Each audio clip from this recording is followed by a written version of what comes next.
Thank you so much for having me. I'm really been looking forward to this event, and I have some older poems and some newer poems to share with you all tonight. Some will be read and some will be performed. Um, so we'll begin with my poem Hourglass.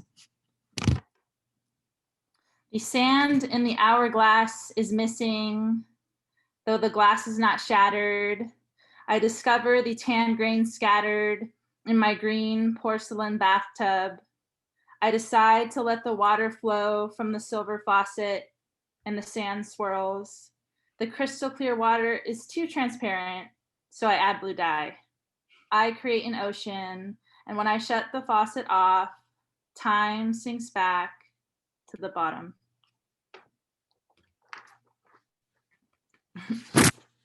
This one is Golden Rays. The man on the moon shoots the sun. Some golden rays fizzle out. The darkening sky does not deter me from walking my tiger in circles on the cracked wooden floor in my yellow bricked apartment. Red leash bedazzled with rhinestones. I sigh, creating a void.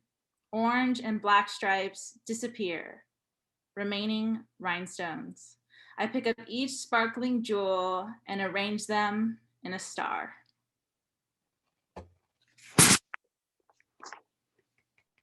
This one's titled Marble. I hold a green and blue swirled marble in the palm of my hand. This fragile sphere is a miniature earth. I am larger than life.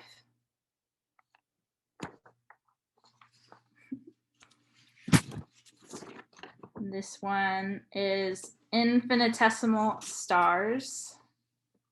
I shrink stars small enough to fit in my faded brown treasure chest in my closet. Equipped with my butterfly net, I capture them as they fall from the heavens. I quickly lock them up and they jounce against the wooden walls. The frame becomes illuminated, and as I rejoice, I lose the key.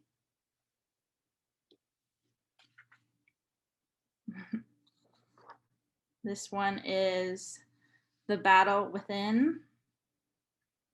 My words are shooting stars with no filter, flying rapidly like demons in the sky.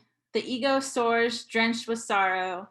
The air is funny today, molecules bouncing around so rapidly, so many multiplying. I can see them. The wind pushes me and I fall some more, even though I'm lying on the red brick patio under the hot sun, while my thoughts are running towards yesterday and sprinting towards the future. My mind is wandering like a lost soul, crowded seconds, minutes, hours, song on repeat. Hours pass and my shirt is soaked with sweat mixed with hot tears. I know I'm as good as God. Picasso's in my back pocket. No one knows who lives behind these curtains, not even I. How hard I try. Don't want to be forgotten.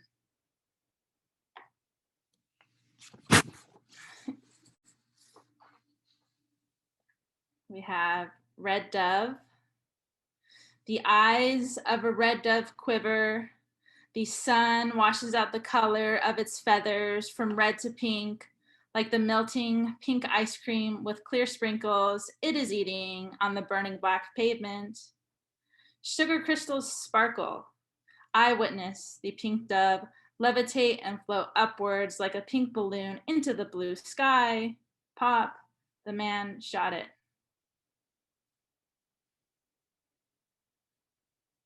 Yeah. Rocket ship. I condense the power of the ocean into one single droplet of water.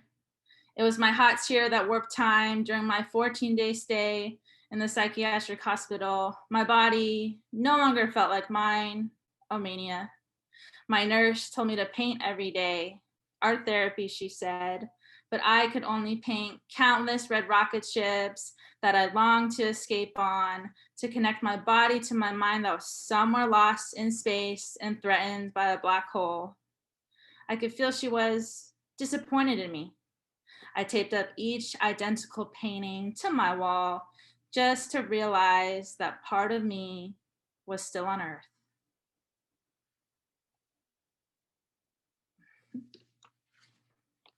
This one is envisioning a clay dove that takes flight.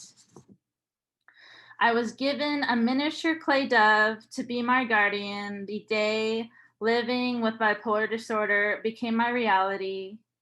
I placed her on my bedroom windowsill as a reminder that there can still be peace despite my struggles that ebbed and flowed like waves crashing on a shoreline.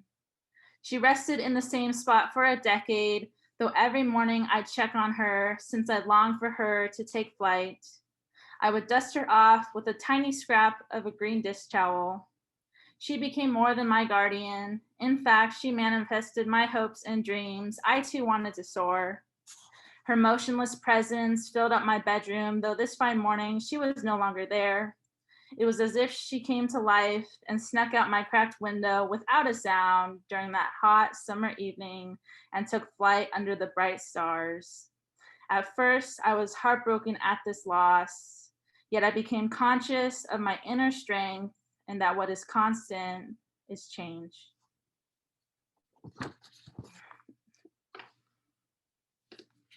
This one is The Realm of Blue. I find little credence among my defeatist thoughts, and they are now fleeting like the salt being lifted off the ocean in the crisp breeze, lost in the realm of blue sky.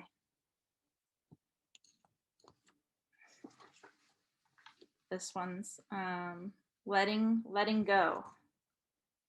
I throw all my rocket ship paintings into the cool water.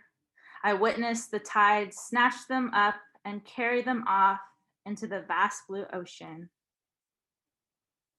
And then we have two more. Ode to a Sunflower.